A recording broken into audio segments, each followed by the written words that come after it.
परमात्मा प्राप्ति का परम साधन नाम है। हमें केवल एक नियम लेना है, निरंतर नाम जप करने का। मन की वृत्तियां ऐसी बन जाएं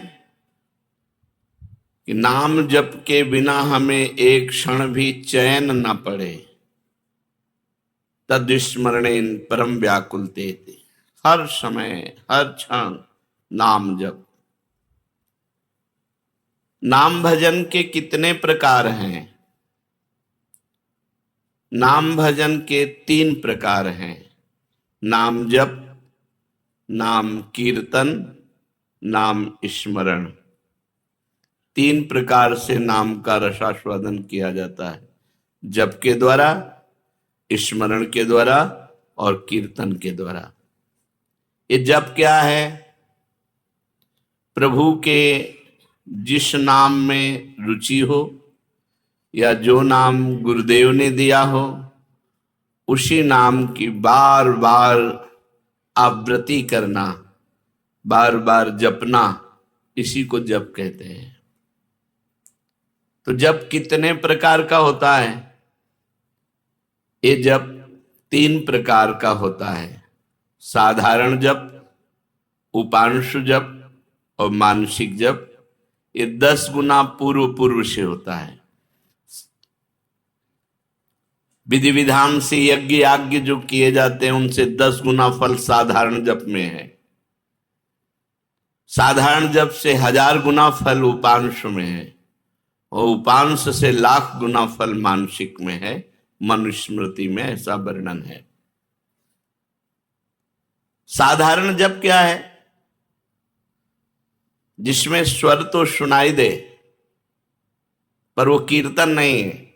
जैसे राधा राधा राधा राधा राधा राधा राधा राधा राधा राधा, ये कीर्तन नहीं है, ये साधारण जप है। इसे साधारण जप कहते हैं, जिसमें शब्द बाहर सुनाई दे। उपांशु जप क्या है? जिसमें जीभ और ओठ तो हिले, पर शब्द बाहर न सुनाई दे। ये साधारण जप से 1000 गुना फल देने वाला है।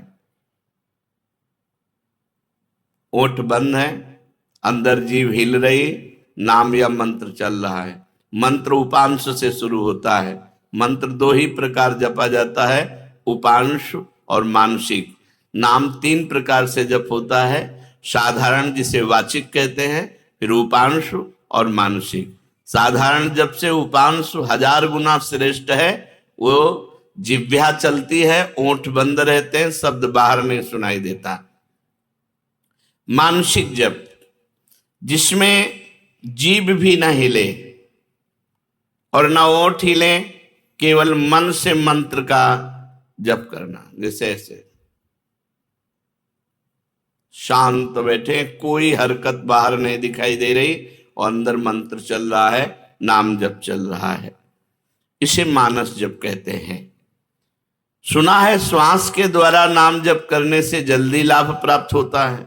हाँ हाँ, श्वासा श्वासा नाम जपे, दुविधा रहा न कोई। कोई भी श्वास खाली न जाए, उसमें नाम जप करे तो दुविधा अर्थात भगवत प्राप्ति में कोई संशय नहीं। प्रत्येक श्वास की गति की ओर लक्ष्य रखो। हर श्वास के आने जाने में श्वास के साथ नाम उच्चारण करो। अगर ऐसा नहीं बनता तो उपांशु के साथ श्वास जोड़ो, जिह्वा हिलाओ, नाम या मंत्र जप करो ओठ बंद करके, और श्वास के साथ। आरंभ में माला, काउंटर, जो आपको सुविधा पड़े वो ले लो, और श्वास श्वास कई कई नाम, कई कई मंत्र ऊपर खींचने पर, छोड़ने पर श्वास प्रश्वास में जप करें। धीरे धीरे मन लगने लगता है, क्योंकि बिना मन के छूट जाएगा श्वास। श्वास की गणना छूट जाएगी। हर श्वास में नाम जप करना है। स्मरण क्या है?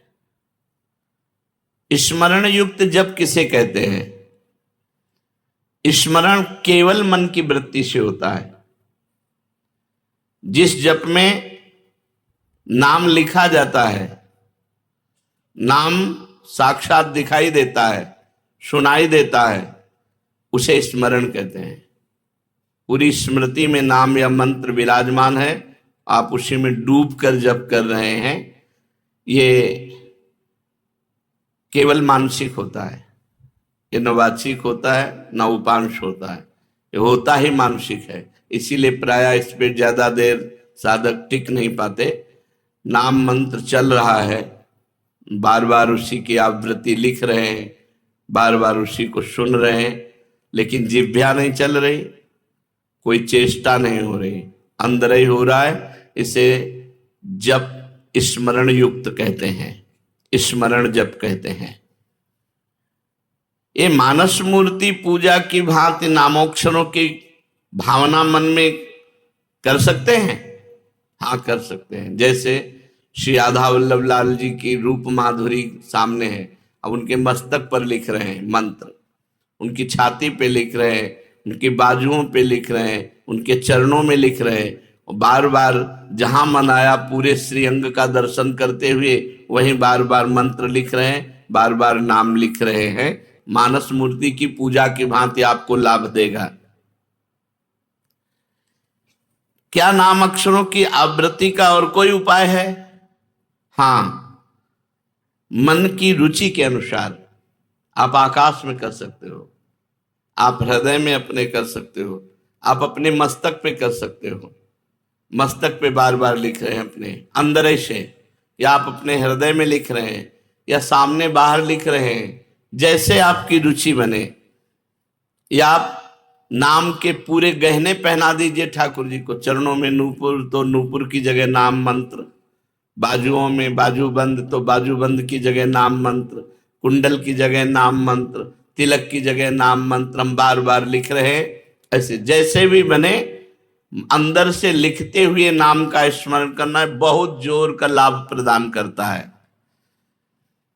तो नाम जप, नाम स्मरण, नाम कीर्तन।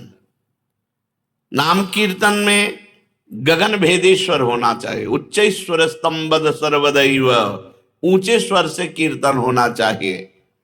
जितना उच्च स्वर से होगा उतना ही कीर्तन लाभ देगा। कीर्तन कितने प्रकार के होते हैं? अकेले भी ताली बजाते हुए भगवान नाम कीर्तन होता है। आर्त भाव से अकेले पुकारते हुए ताली बजा रहे भगवान के नाम का कीर्तन, या कई लोग मिलकर के भगवान नाम कीर्तन कर रहे हैं, भगवान का गुण कीर्तन कर रहे हैं, मृदंग है, मंजीर है, ढप आदि वाद्य बजाते हुए कई लोग मिलकर भगवान के नाम का कीर्तन, गुण कीर्तन। संकीर्तन का क्या प्रभाव है? जहां तक नाम पहुंचेगा वहां तक निष्पाप कर देगा। जिनके कानों में, पशु पक्षी जिनके भी कानों में नाम ध्वनि, गुण ध्वनि पहुंची, गुण ध्वनि चतुरासी जी, जैसे आप चतुरासी जी गायन करते हैं, ये गुण ध्वनि है, महिमा ध्वनि है। नाम ध्वनि, नाम कीर्तन, राधा राधा राधा, ये जहां तक जिसके कानों में पहुंचेगी, पशु पक्षी चिड़िया सबके पाप को नष्ट कर देती है। इसीलिए इसे उच्च स्वर में गाया जाता है, नाम कीर्तन। यहां तक कि जड़ वृक्ष भी पवित्र हो जाते हैं, वो जगह पवित्र हो जाती है जहां नाम कीर्तन होता है। ये तो हम समझ गए। अब हर समय नाम जप कैसे हो? भगवान के नाम में महत्व बुद्धि होने से, अपनी भूल पर पश्चाताप होने पर, मैं क्यों भूल गया इतने सेकंड नाम, और बार बार नाम की आवृत्ति अभ्यास करने से, अभ्यास की कमी के कारण, महत्व बुद्धि ना होने के कारण, भूल जाने पर पश्चाताप ना होने के कारण आपका भजन छूटता है। पूर्ण विश्वास करो, इसी नाम से सब कुछ हो जाएगा। नाम में रुचि हो जाए, नाम में प्रेम हो जाए, यही हमारी साधना की पूर्णता है। विश्वास और प्रेम ही भजन है। भजन क्या है? विश्वास और प्रेम। नाम में रुचि और विश्वास है कि इसी नाम जप से सब कुछ हो जाएगा। नाम में ही विश्वास और नाम में ही रुचि, इसे ही भजन कहते हैं। और भजन करते हुए भी यदि भजन में रुचि नहीं हो रही तो 10 नामापराधों में कोई एक अपराध बन रहा है, उससे बचना चाहिए। पहला, संत पुरुषों की निंदा। ये बड़े बड़ों से बन जाता है। जिनको अपनी साधना का गर्व होता है उनसे जरूर बन जाता है अपराध। वो दूसरे को लघु समझते हैं, हे समझते हैं। और जहां साधना इस बात की है कि सबको अपना भगवान मानना है, वासुदेवा सर्वम, सबको भगवान मानना है। मैं सेवक सचराचर रूप स्वामी भगवंत, मैं सेवक हूं, चराचर जगत मेरा भगवान है। लेकिन अपराध तभी बनता है जब अपने को बड़ा भजनानंदी, बड़ा साधक, बड़ा तपस्वी, बड़ा संत मान लेते हैं तो फिर अपराध बनने लगता है। या हम किसी संत में दोष दर्शन करते हैं तो अपराध बनने लगता है।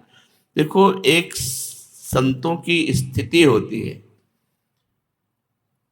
कुछ स्थितियां ऐसी संतों की होती जिनको देखकर आपको लगेगा ये पूरे संसारी हैं, लेकिन वो संसारी नहीं है, वो बड़े भागवतिक हैं। हम बाहरी स्थितियों से नहीं समझ सकते हैं।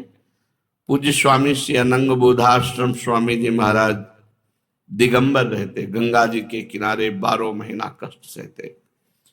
और जब वहां खेत करने वाले जो तरबूज की खेती, सब्जी की खेती गंगा किनारे करते हैं, वो जब आते तो उनके पीछे लग जाते। वो कहते, सुनो, थोड़ी तमाकू दे दो, थोड़ी तमाकू दे दो। जहां धर्म सम्राट कर पाते, ये साष्टांग दंडवत जिनको करते थे, प्रभुदत्त ब्रह्मचारी जी भगवान मान के आराधना करते थे, वो महापुरुष वो कहते, स्वामी जी तुम रोज मांगते हो, हम गरीब आदमी कहां से तुम्हें दें? अरे बोले थोड़ी दे दो यार। अब आप कैसे पहचानोगे कि किस कोटि का महापुरुष है? अगर आप उनकी इस चेष्टा को देखेंगे तो आपकी अश्रद्धा ना हो जाएगी? यार तमाकू, थोड़ी तमाकू के लिए इनके पीछे ढूंढ। और ऐसे महापुरुष के बड़े बड़े महापुरुष साक्षात चरणों में लौटते। संतों की बाहरी चेष्टाएं कुछ ऐसी हो सकती हैं जो हमारी समझ के परे हों, तो हम उन्हें केवल नमस्कार करें। पहला नामापराध है संतों की निंदा करना, सत्पुरुषों की निंदा करना। ये नियम ले ले, हमें किसी संत की निंदा नहीं करनी। और संत चाहे 1000 वर्ष से तपस्या कर रहे हो, चाहे आज दीक्षा लिया हो, शालिग्राम भगवान चाहे 100 वर्ष से सेवित हो, चाहे अभी विराजमान हो, वो बराबर होते हैं। जब पारस ने स्पर्श कर दिया तो चाहे 100 वर्ष पुराना सोना हो, चाहे अभी का सोना हो, वो तो सोना सोना ही है। ऐसे ही संत संत हैं, कभी किसी साधक के प्रति भावना नहीं तो कल का छोरा है, नहीं नहीं। वैसे भी सब में भगवान विराजमान है, संपूर्णतया भगवान ही सब, वासुदेवा सर्वम ही। तो फिर संत वेश है तो हमें नमन करना चाहिए, हमारे नेत्र सबको नमन करे। अगर किसी को छोटा मानते हैं तो दोष दर्शन हो जाएगा। सब में भगवान है। तृणादपि सुनीचेन तरोरिषैष्मणा। नाम जापक, नाम कीर्तन करने वाला कैसा होना चाहिए? तृणादपि सुनीचेन। क्यों? क्योंकि अगर ऐसा भाव नहीं तो निंदा किसी न किसी की करेगा और नामापराध, नाम में रुचि नहीं होने देगा, नाम जपने में बाधा पहुंचा देगा। इसलिए सबसे पहला है संत अपराध, भक्त अपराध। भक्तों की निंदा, संतों की अवहेलना ऐसा है कि बड़े से बड़े तप को एक क्षण में नष्ट कर दे। भक्तन निंदा अति बुरी भूल करे जिन कोय, किए सुकृत बहु जन्म के क्षण में डारे खोए। एक क्षण में बहुत जन्मों के पुण्य नष्ट हो जाएंगे, एक जन्म की कौन बात कहे। इसलिए डरो, भक्तन के अपराध से डरपत रहो। ध्रुवदास जी ने कहा है, शांत।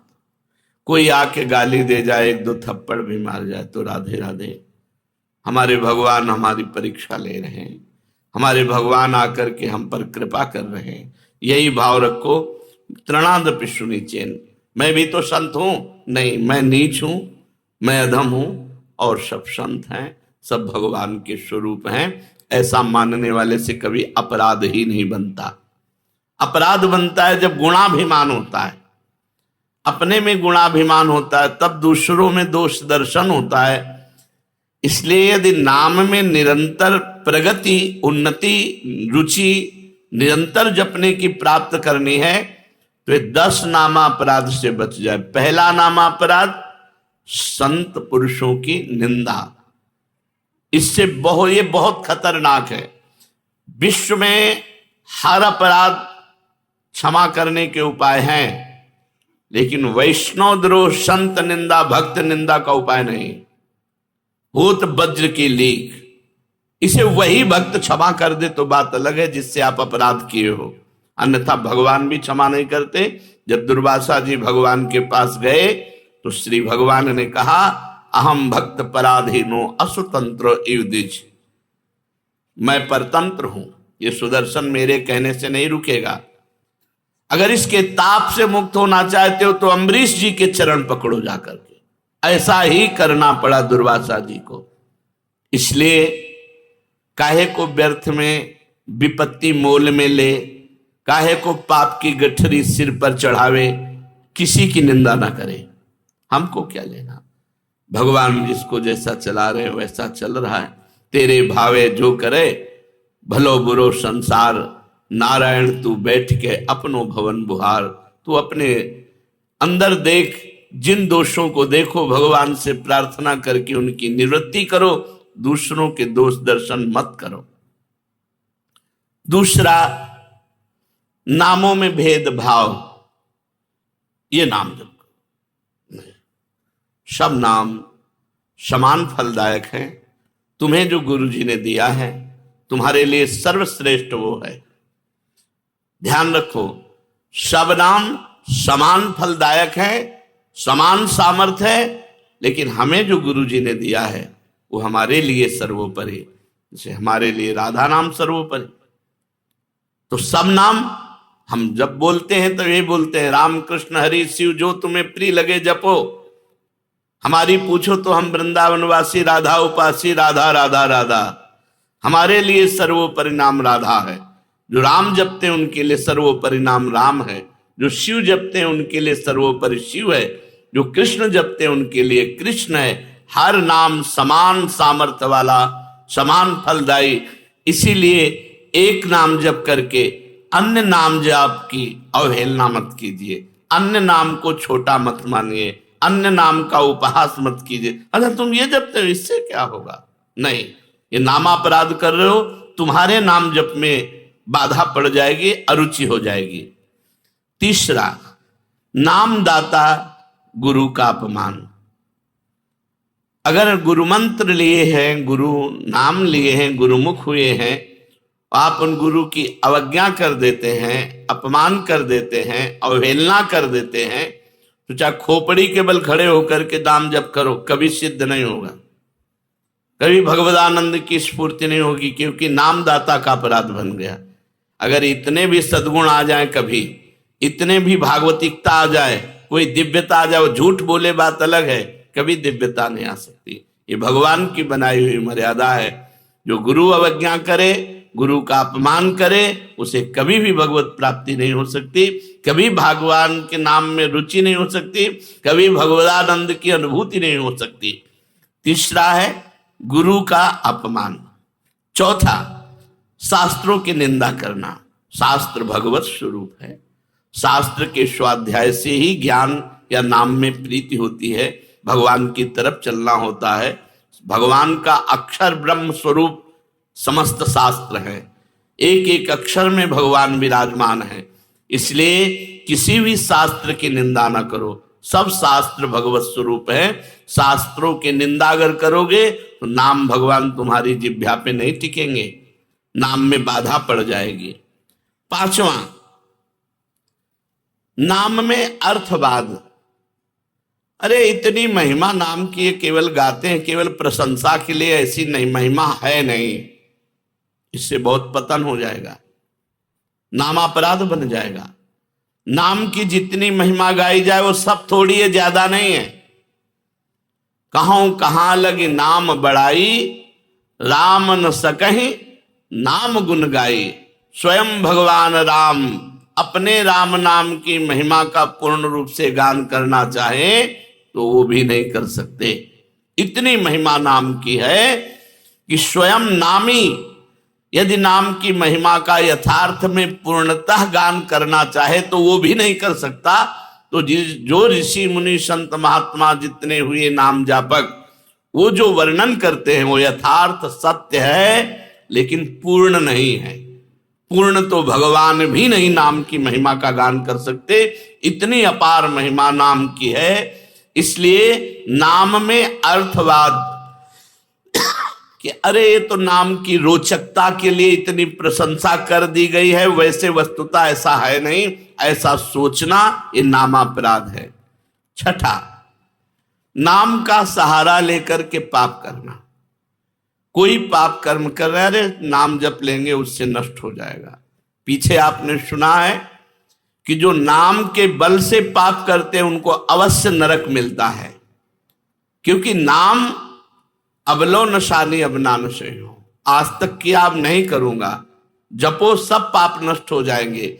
लेकिन ये उत्साह रख कर पाप करना कि चलो मैं शाम के खूब राधा राधा रट लूंगा, हर नाम एक नाम में जितनी सामर्थ्य उतना कोई पाप कर ही नहीं सकता, तो मैं मनमानी पाप करूं और शाम के नाम जप करूं, नहीं, तुम्हें नरक की प्राप्ति होगी। तुम नामापराध कर रहे हो, नाम का सहारा लेकर पाप करना। सातवां, धर्म व्रत यज्ञ आदि के साथ नाम की तुलना करना, किसी और साधन से नाम की तुलना करना। नाम अद्वितीय साधन है, नाम के समान कोई भी साधन नहीं है। चाहे यज्ञ हो, चाहे व्रत हो, चाहे दान हो, चाहे तीर्थयाटन हो, नाम के समान नहीं है। इसलिए नाम के बराबर कि भाई तुम नाम जप कर रहे हो, हम गंगा नहा के आ रहे हैं, तुम नाम जप कर रहे हो, हम अमुक धर्म कार्य करके आ रहे हैं, तुम नाम जप कर रहे हो, हम अमुक व्रत कर रहे हैं, हम तो 108 यज्ञ कर रहे हैं, तो नाम जापक की बराबरी किसी से नहीं हो सकती। नाम की समानता धर्म व्रत यज्ञ आदि के साथ तुलना करना। नाम जापक जब गंगा जी को स्पर्श करता है तो गंगा जी निष्पाप हो जाती है, गंगा जी निष्पाप हो जाती, गंगा पापम, गंगा जी पाप का नाश करते हैं। लेकिन जब नाम जापक गंगा जी का स्पर्श करता है तो गंगा निष्पाप हो जाती है। इसलिए धर्म व्रत यज्ञ आदि के साथ नाम की तुलना करना ये नाम का सातवां अपराध है। आठवां, हरि निंदक हरि विमुख अवहेलना करने वाले भक्तों की, उन अश्रद्धालुओं को जो सुनना नहीं चाहते, जो भक्तों की निंदा करते, भगवान की निंदा करते हैं, ऐसों को नाम का उपदेश करना। अब यहां विचारणीय विषय है, जो सुनना नहीं चाहते हैं, अभी आपने सुना कि जब नाम कीर्तन किया जाता है तो यदि उनके कान में नाम पड़े उनका भी मंगल हो जाएगा। उनको उपदेश नहीं करना, लेकिन नाम सुनाना है। दूर से भगवान नाम की जय घोष करनी है, घोर पापी के भी कान में जाएगा तो उसका मंगल करेगा, नाम कीर्तन की महिमा में सुना। तो यहां ये बात नहीं है, यहां बात कही जाती है उसको शिष्य बनाना, उसको उपदेश करना। जो अश्रद्धालु है, सुनना नहीं चाहता, हरि निंदक है, भक्त निंदक है, ये नामापराध है, ऐसे को शिष्य नहीं बनाना चाहिए। लेकिन नाम कीर्तन सुनने का सब कोई अधिकारी है। जैसे जगाई और मधाई, मांस मदिरा आदि सबसे युक्त पुरुष, घोर दुष्ट स्वभाव, भक्त को देख करके ही गाली देना और उनका उपहास करना। तो हरिदास जी ने कहा नित्यानंद महाप्रभु से, छोड़ो इनके समीप भी नहीं चलना, ये मोहल्ले में उनका तंबू लगा हुआ है, शिविर लगा हुआ है, चलोगे ठीक नहीं है। काहे को मधुमक्खी के छत्ता पे ईंट मारे, वो भनभना के तुम्हारे ऊपर ही आएंगी। तो नित्यानंद महाप्रभु ने कहा अधिकारी तो यही है, ऐसे लोग ही अधिकारी हैं हरिनाम के, जो घोर पापाचरण में रत हैं। उनके कान पर यदि हरिनाम जाएगा तो उनका भी मंगल हो जाएगा। जाके महामंत्र का उच्चारण किया, परिणाम वही हुआ जैसे बर्रा के छत्ता में कोई ईंट मार दे। शराब के नशे में थे, एक घड़ा उठाया और फेंक के मारा तो नित्यानंद महाप्रभु के सर पर लगा और रक्तस्राव होने लगा। भगवान नाम उच्चारण करते हुए ये प्रहार उनको सहना पड़ा। उनके लिए जब सूचना मिली चैतन्य महाप्रभु को तो भगवद आवेश में आ गए और सुदर्शन चक्र का स्मरण किया। सबने प्रार्थना करी, नित्यानंद महाप्रभु चरणों में लौट गए, प्रभु आपका अवतार दुष्टता का नाश करने के लिए, दुष्टों का नाश करने के लिए नहीं, प्रभु ये आपके विशेष दया पात्र है, कृपा पात्र है। आखिरकार उन दोनों भाइयों को महाभागवत बना दिया, जगाई मधाई को महाभागवत बना दिया। उनके नाम के घाट बने हुए हैं।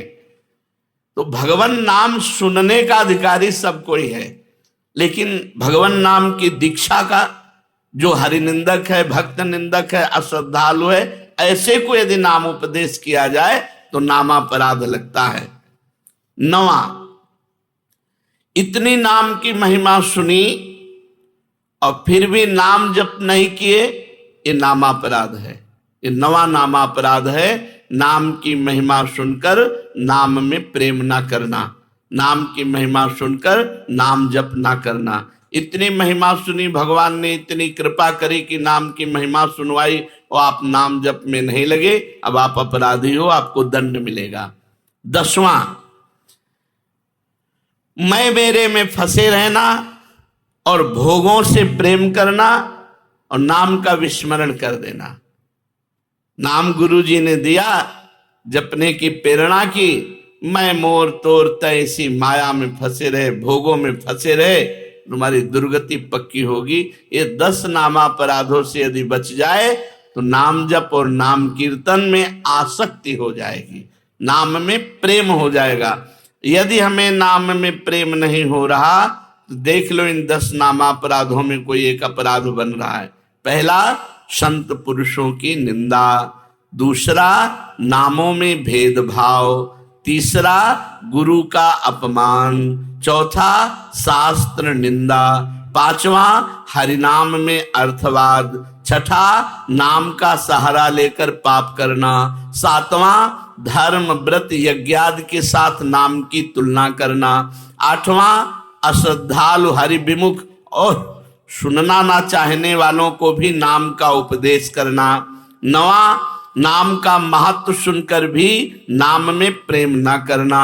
10वां, मैं मेरे तथा भोगादि विषयों में लगे रहना। ये 10 नामापराध हैं। अब आज हमको पता चला 10 नामापराध हैं, इनमें हमसे कई नामापराध हो गए, तो उनसे कैसे छूटे? तो प्रश्न है, नामापराध यदि बन जाए तो उससे छूटने का उपाय क्या है? नामापराध यदि बन जाए तो उससे छूटने का उपाय क्या है? तो कहते हैं कि नामापराध को छुड़ाने के लिए नाम ही है। पश्चाताप करते हुए नाम जप करो, वो नामापराध को भी मिटा देगा। अपनी भूल को, अपनी गलती को बार बार दोहराओ, मेरे से ऐसा क्यों हो गया, हे भगवान ऐसा नहीं होना चाहिए था, राधा राधा राधा राधा, वो भस्म हो जाएगा। अंदर जलन होना, पश्चाताप होना, अपनी भूल स्वीकार करना और नाम जप करना, तो नाम जप से ही और पश्चाताप से ही आपका नामापराध नष्ट हो जाएगा। नाम आश्रय से चमत्कारी लाभ होने का क्या उपाय है कि हमारे जीवन में चमत्कार होने लगे? ऐसा कोई उपाय बताइए। चमत्कारी लाभ, भाई नाम स्वयं में चमत्कार है। एक बार श्री ज्ञानदेव जी और नामदेव जी ब्रजमंडल में परिक्रमा के लिए आदि आदि दर्शन के लिए, वो तो महायोगी ज्ञानदेव जी सूक्ष्म रूप धारण किया और कुएं में जाकर जल पियाए पर अपनी प्यास बुझा ली।